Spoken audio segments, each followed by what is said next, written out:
Welcome back to the Brand Whisperer podcast. I am your host, Bill Wanick. This is the show where we talk about how we build brands that people actually care about without needing a giant advertising agency, $1 million budget, or some guru yelling at you from a rented Lamborghini.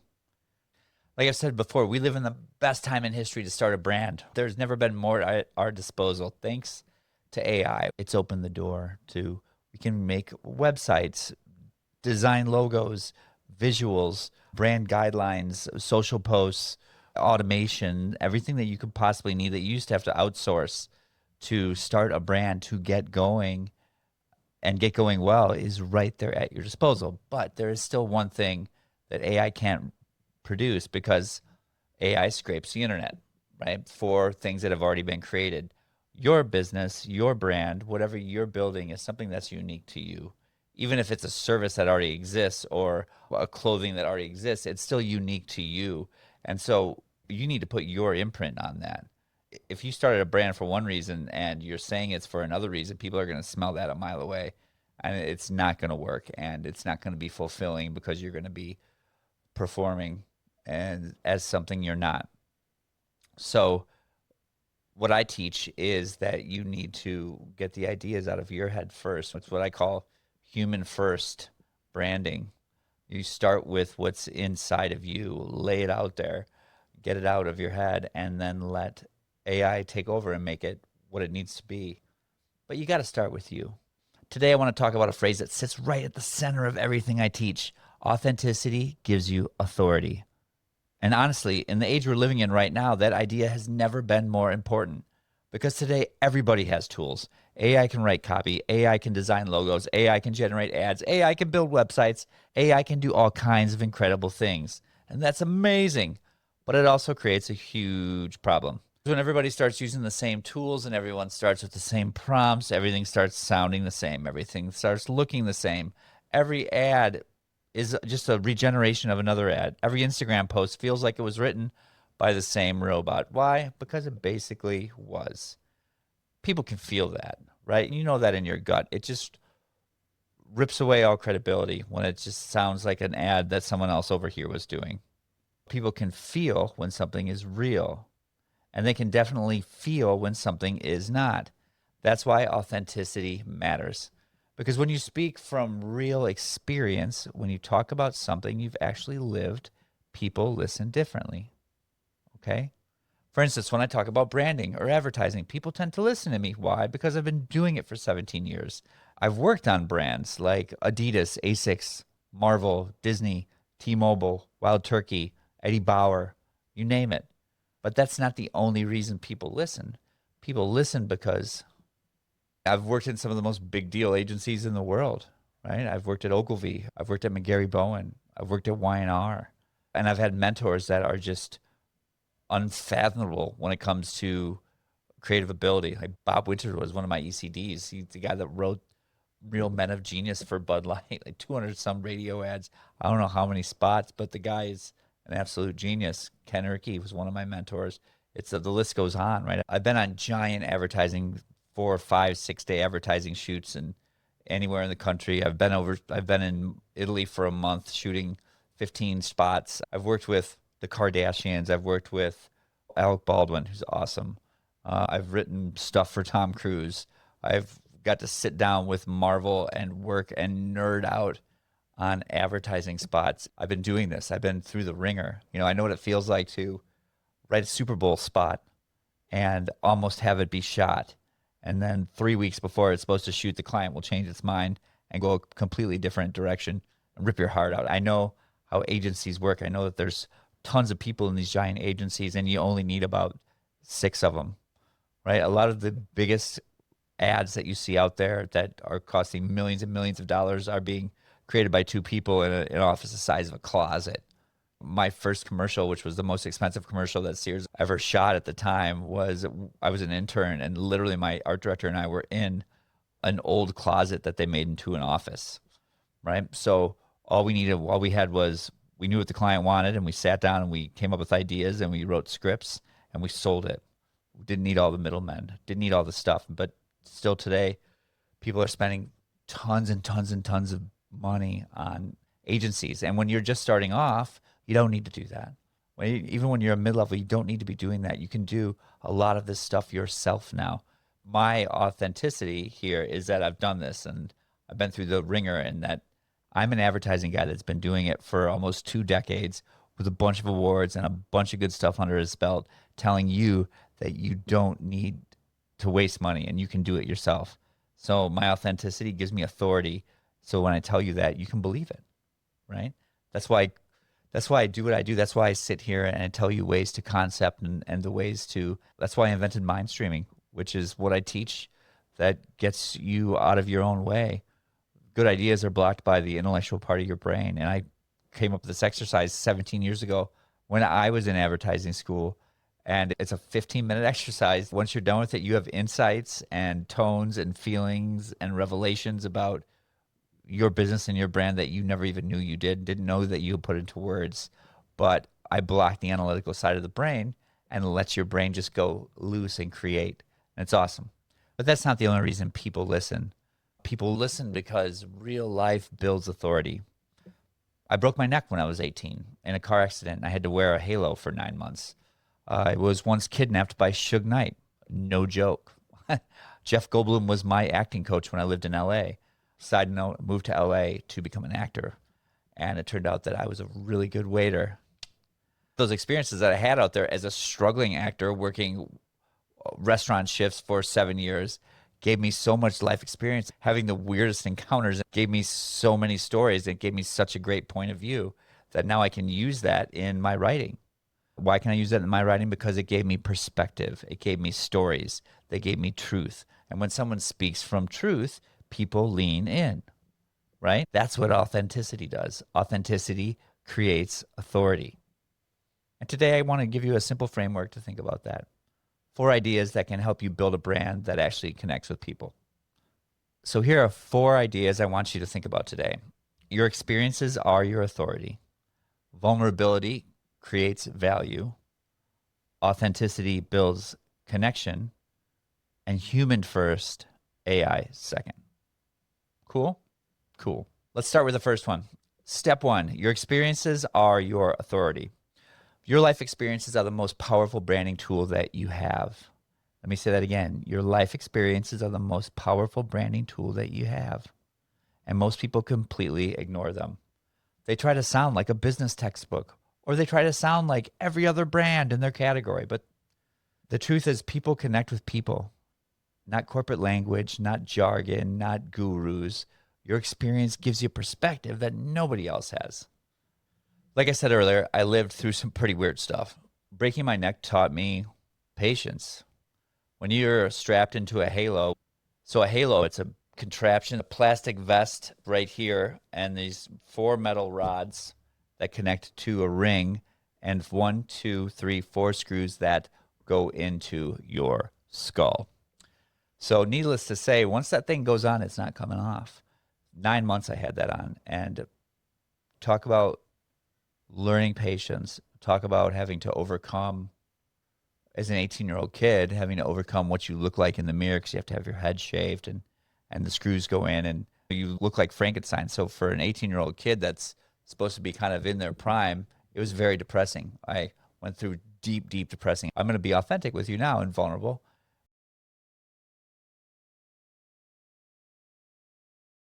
I would just stare in the mirror and cry. And then one day, call it the Holy Spirit, call it intuition, call it what you want. I was sitting there and a voice in my head said, this will come off. This will come off. So instead of sitting there wallowing where I was, I started looking forward to the day when it would come off. And it basically became a countdown. And I truly believe that my mindset on that is what got the thing off 3 months before it was supposed to come off. Right? So that's one of the many things that breaking my neck has taught me.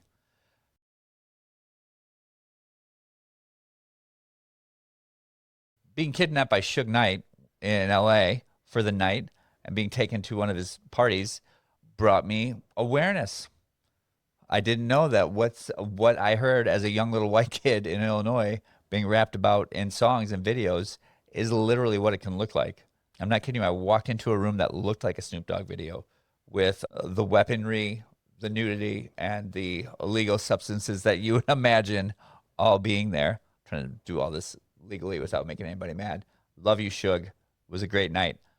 But that taught me about awareness. I also learned how to jump off a second story balcony and run for my life when no one else was looking. But that's a whole nother story for another day. Working with someone like Jeff Goldblum taught me how to really watch a creative process of someone that's a genius. He would sit there and I would watch him and he would always just kind of be in his head and I stutter even when I talk about it because he's always thinking, always moving, and then he will talk like this. And that's because he's constantly going so much that sometimes he'll talk through when he needs to inhale. So he'll inhale as he's speaking like this, and his voice will get a little bit lower. But the thing about him is he's a master of his craft. His craft is acting, and an actor is all about observing. So as he's able to look at you and immediately pick things out about you that will make you so uncomfortable that your skin will crawl in the best way possible. Because as soon as your skin starts to crawl, he'll realize it's starting to crawl and be like, oh, I see that you're getting a little bit nervous now. Oh, goodness. No, and now you're looking away like you don't want to look at me anymore. Oh, no, now you're physically turning away. Like, it's amazing. Like, the observational prowess of Jeff Goldblum is astronomical. But all these experiences shape how I see the world. They shape how I approach branding. The same is true for you. If you started a basketball training business because nobody helped you when you were a kid, that story matters, right? If you started a restaurant because cooking brought your family together growing up, that story matters. Those experiences are not just background information, they are the brand, right? But if you start a basketball company and that was your real truth because you wanted to help kids, but came out saying that you were starting it because you're here for the new age player, that's BS, bro. That's not true. And while you can fake that for a little bit, that's going to come out eventually. So you've got to be authentic. Lead with who you are. Don't be afraid to be who you are. Okay? And that leads into step 2. Vulnerability creates value. The second piece of this is all about vulnerability. And a lot of people get uncomfortable with this one because we're taught that business means looking polished and perfect. But the truth, especially now, is the opposite. Your struggles are what makes people trust you.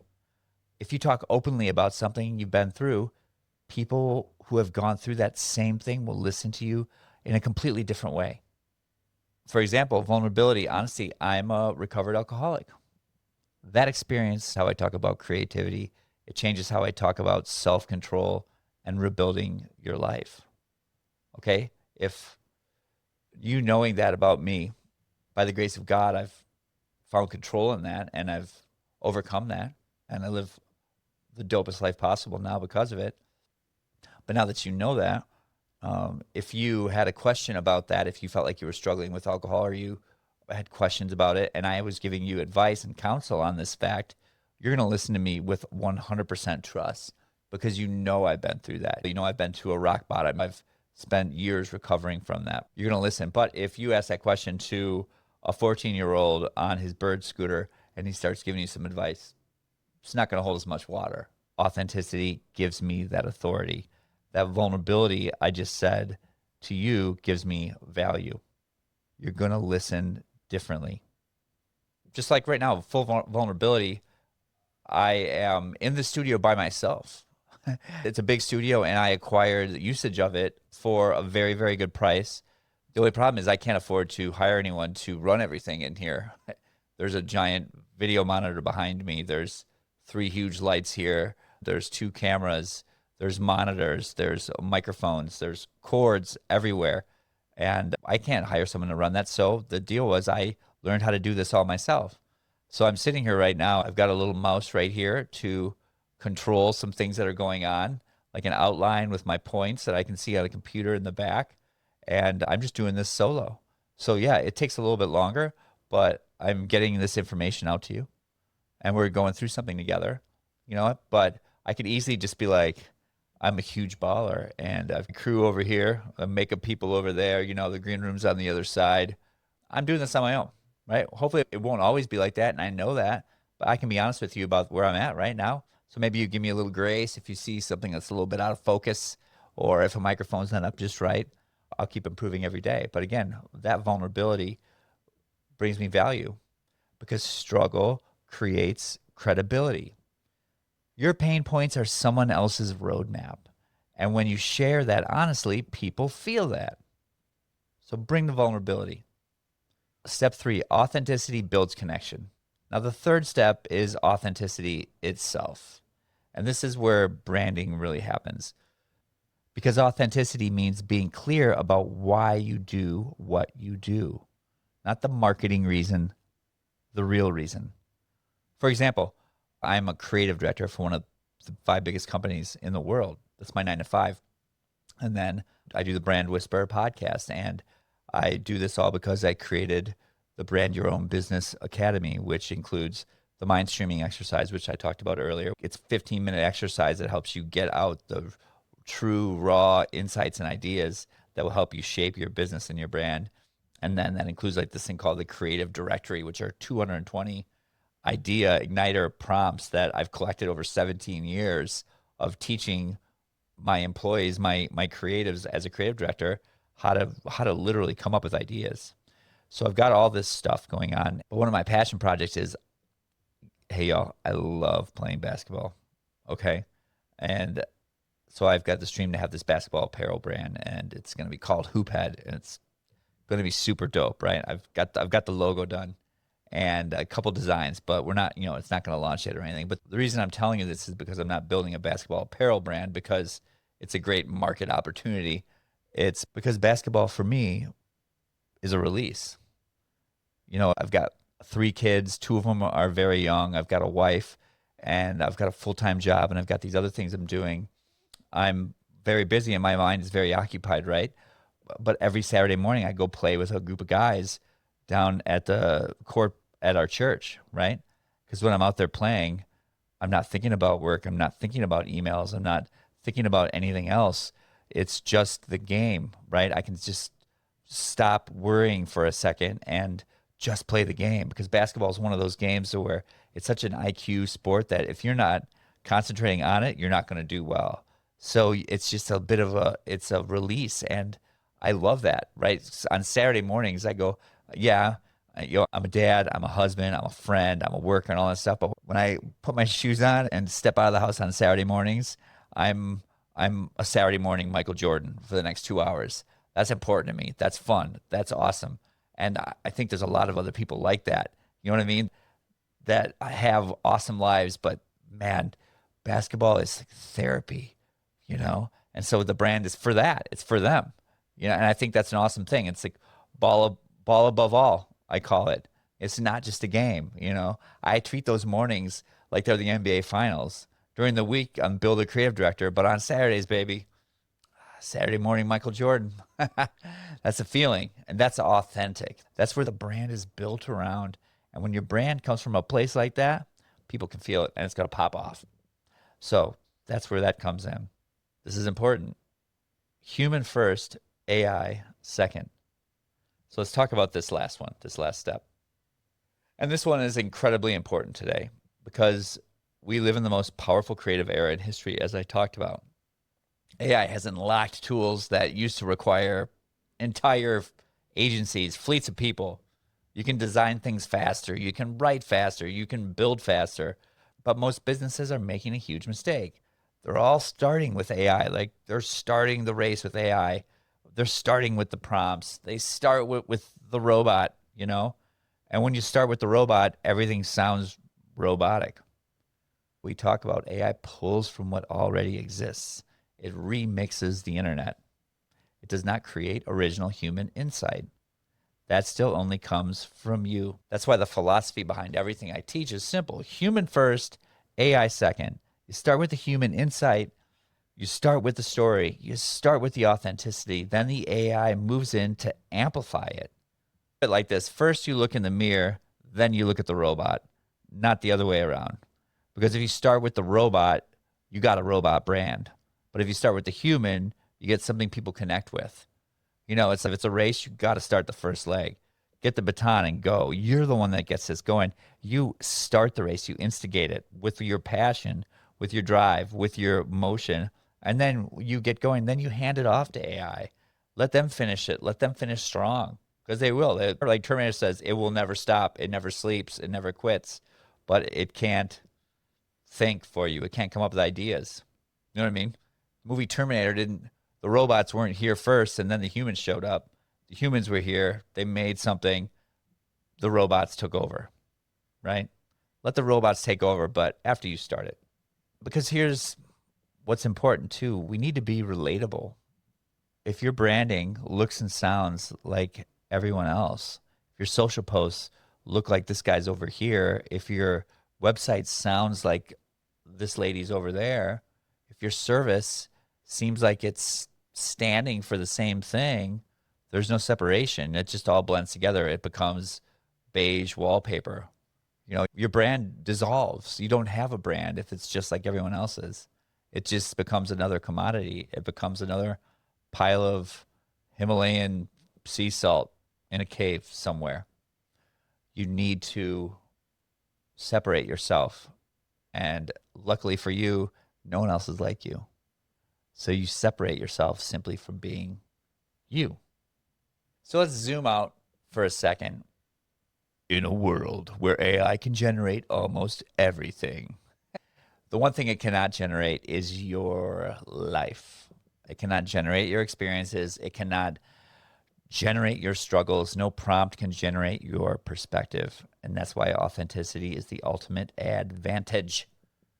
Brand comes from something real. People are going to trust it. People are going to feel like they can touch it.